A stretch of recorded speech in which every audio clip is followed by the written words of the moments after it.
এরকম কিছু হবে আসলে চিন্তাই করি নাই। বর্তমানে যুদ্ধের কারণে দুবাইতে বাজারে জিনিসপত্রের দাম বেড়ে গেছে। কবে যে শেষ হবে যুদ্ধ, আল্লাহ তাআলাই ভালো জানেন। আসসালামু আলাইকুম সবাইকে, কাছে বা দূরে যে যেখান থেকে আমার আজকের ভিডিওটি দেখছেন। আশা করছি আল্লাহর রহমতে সবাই ভালো আছেন, সুস্থ আছেন এবং নিরাপদে আছেন। আলহামদুলিল্লাহ আমরাও ভালো আছি। নতুন একটা ব্লগ ভিডিও দেখার জন্য সবাইকে ওয়েলকাম করছি। আর আজকে ভিডিওটা শুরু করলাম রান্নাঘর থেকে।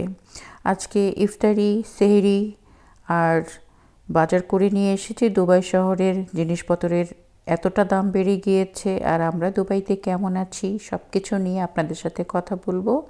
আশা করছি পুরোটা ভিডিও জুড়ে আপনারা আমার সাথেই থাকবেন। যুদ্ধের দেশে এই ফল, তারপরে সবজি, এগুলো তো একবারে মাসের জন্য কিনে রাখা যায় না। শুকনা খাবার বেশ কিছু কিনে রেখেছিলাম, কিন্তু দেখেন এই ফল আজকে কিনে নিয়ে আসলাম। কয়েকটা আম কিনেছি প্রায় 20 দিরহামের মতো, কলা কিনেছি, পেয়ার কিনেছি, মানে সব ডাবল ডাবল। তরমুজ কিনেছি দেখেন দুইটা প্রায় 4 টাকা। তারপরে তরমুজ 19 টাকা দিয়ে কিনেছি। পেঁপে, তরমুজ কিনেছি প্রায় 13-14 দিরহাম দিয়ে। মানে প্রতিটা জিনিসের দাম ডাবল হয়ে গিয়েছে। এই জিনিসগুলো এত দাম ছিল না। প্রতি বছরই রোজার মধ্যে কিন্তু এই দেশে প্রতিটা জিনিসের দাম কম থাকে। শুধুমাত্র যুদ্ধের কারণে এইবার প্রতিটা জিনিসের দাম 2 ডাবল হয়ে গিয়েছে। সময়ের সাথে সাথে অনেক কিছুই বদলানো হয়। কবে যে শেষ হবে যুদ্ধ আল্লাহ তাআলাই ভালো জানে। দেখতে দেখতে রোজা প্রায় শেষ হয়ে যাচ্ছে। আল্লাহর নেয়ামতের দিনগুলো কত দ্রুত চলে যাচ্ছে। আল্লাহ তাআলা আমাদের সবাইকে হেদায়েত দান করে, আমাদের সবার গুনাহ যেন মাফ করেন, এই দোয়াটাই করি। আর এই যে এখন আমরা যেই বিপদে আছি, অতি দ্রুত খুব তাড়াতাড়ি আল্লাহ যেন আমাদের এই বিপদ থেকে মুক্তি দান করেন। প্রতি বছরই রোজার মধ্যে আমাদের কত সুন্দর সুন্দর প্ল্যান থাকে, আমরা কত কিছু করব। আর একটা মাস রোজা থাকার পরে ঈদ আসছে, বাচ্চাদের নিয়ে ঈদ করব, মনের মধ্যে কত একটা আনন্দ থাকে। এবার সব কিছুই ম্লান হয়ে গেছে। সামনে আর মাত্র কয়েকটা দিন পরে খুশির ঈদ আসছে, কিন্তু আমাদের মন মানসিকতা এখন যে অবস্থা, আমরা অতটা খুশি হতে পারছি না। ভিতরে সবসময় একটা ভয় কাজ করে, আতঙ্ক কাজ করে। আর এবার তো আমাদের ঈদের শপিংও করা হয়নি।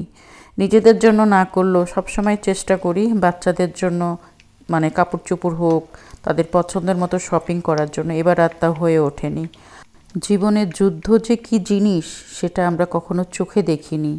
বাবা মার কাছে গল্প শুনেছি, এই প্রথম দেখলাম মৃত্যু কি সহজ নিঃশব্দে আসে।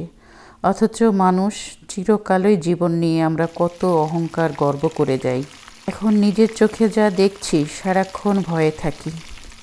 অস্থিরতা আর নিঘুম রাতগুলো পার করছি। আর তো সহ্য হচ্ছে না, বুক ফেটে কান্না আসছে। কবে যে মুক্তি মিলবে জানি না। আসলে ধৈর্যের ফল সবসময়ই ভালো হয়। আল্লাহর প্ল্যান সবসময়ই সেরা, কিন্তু সেটা বোঝা যায় না। নিশ্চয়ই আল্লাহ উত্তম পরিকল্পনাকারী, আমাদের জন্য কোনো না কোনো ভালো সংবাদ বা ভালো কিছু লিখে রেখেছেন।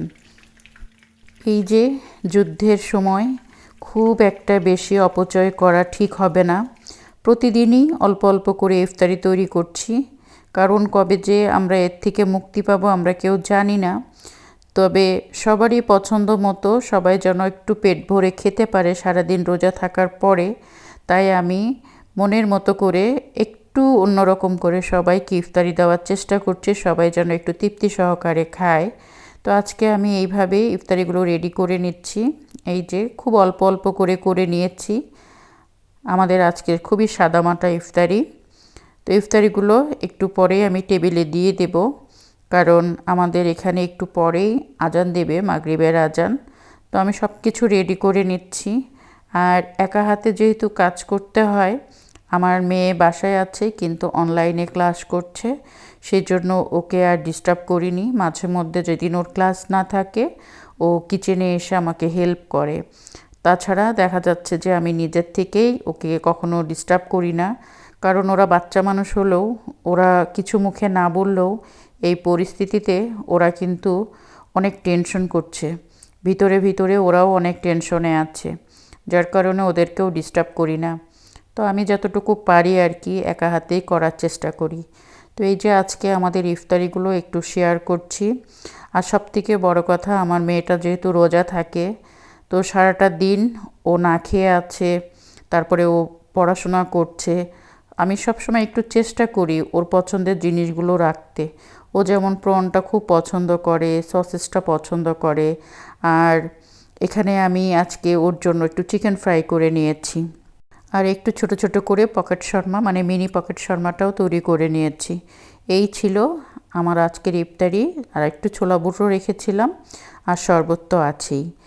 তারপরে মেয়ের পড়া শেষ হয়ে গিয়েছে, মেয়ে টেলিভিশন দেখছে, তো ওর রুমে আসলাম।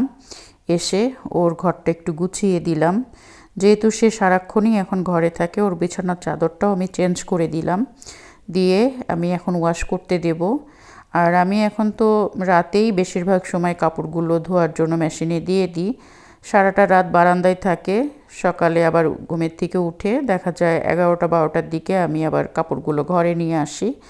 আসলে যতই মন খারাপ থাকুক, জীবন আর সময় কারো জন্য থেমে থাকে না। তাই মন খারাপ বা শরীর খারাপ থাকুক, সংসারের কাজ আমাদের করতেই হয়। কিছুটা দায়িত্ব আর কিছুটা অভ্যাসের কারণে।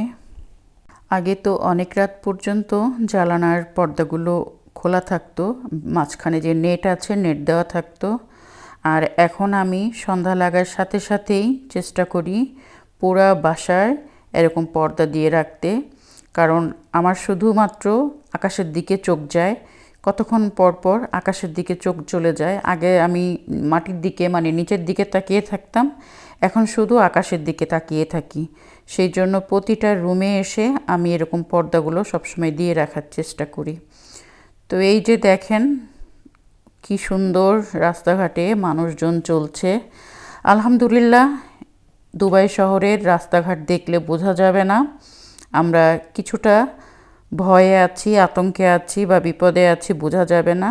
মানুষ সবসময় চলাফেরা করছে, আলহামদুলিল্লাহ আমরা ভালো আছি, এতে বোঝা যায়। আর ওই যে দেখেন সূর্যটা ডুবে যাচ্ছিল, তখন আমি একটু ভিডিওটা করেছি ইফতারির আগ দিয়ে। তারপরে তারাবি নামাজ পড়ে কিচেনে এসেছি একটু রান্নাবান্না করব বলে। তো ভাবছি যে ওই রাতে আসলে অনেক কিছু রান্না করলে কেউই খেতে চায় না, আর অতটা টাইম থাকে না। সেই জন্য চিকেন বিরিয়ানি করে নিচ্ছি। একটা চিকেন বিরিয়ানি থাকলে আর একটু সালাদ থাকলেই দেখা যায় সবাই শান্তি করে খেতে পারে। 2-3 রকমের খাবার থাকলে কেউই খায় না, সেটা দেখা যায় 2-3 দিন ফ্রিজে থাকে। আর ফ্রিজের খাবার 2-3 দিন মানে রেখে খেলে সেটা আবার মজা লাগে না। তো ভাবলাম অল্প করে একটু বিরিয়ানি রান্না করি। চিকেনের পরিমাণটা একটু বেশি দিয়েছি আর রাইস একটু কম দিয়েছি, মানে 2 দিনের মতো করে করছি। নেহা আবার চিকেনের বিরিয়ানিটা খুব পছন্দ করে, ভাবলাম একটু রান্না করে রাখি 2 দিন, তাহলে আর সেহরির জন্য আমাকে চিন্তা করতে হবে না। আর রোজা তো আর বেশি দিন নাই। কি সুন্দর একটা দিন যাচ্ছিল, কত আশা নিয়ে বসেছিলাম রোজা আসবে, কত কিছুই না করব, ভয় আতঙ্ক আর টেনশনের মধ্যে দিয়ে রোজার মাসটা পার করছি। তারপরেও বলবো আলহামদুলিল্লাহ, আমরা ভালো আছি, সুস্থ আছি। আল্লাহ পাক আমাদেরকে ভালো রেখেছেন এখন পর্যন্ত। পরে কি হবে জানি না, তবে এখন পর্যন্ত আলহামদুলিল্লাহ আমরা ভালো আছি। আর আমার ভিডিও যারা এতক্ষণ ধৈর্য ধরে দেখেছেন, প্লিজ আপনারা আমাদের জন্য দোয়া করবেন, আমরা যেন খুব তাড়াতাড়ি শুনি আমরা এই বিপদ থেকে মুক্তি পেয়েছি। আর সবার কাছ থেকে বিদায় নেব, সবার জন্য অন্তর থেকে অনেক অনেক দোয়া থাকলো। আপনারা আমাদের জন্য যেমন দোয়া করছেন, আমিও আপনাদের জন্য মন থেকে দোয়া করি। আপনারা যে যেখানে আছেন ভালো থাকেন, সুস্থ থাকেন। আজকের মতো ভিডিওটা আমি এখানে শেষ করব। আল্লাহ হাফেজ।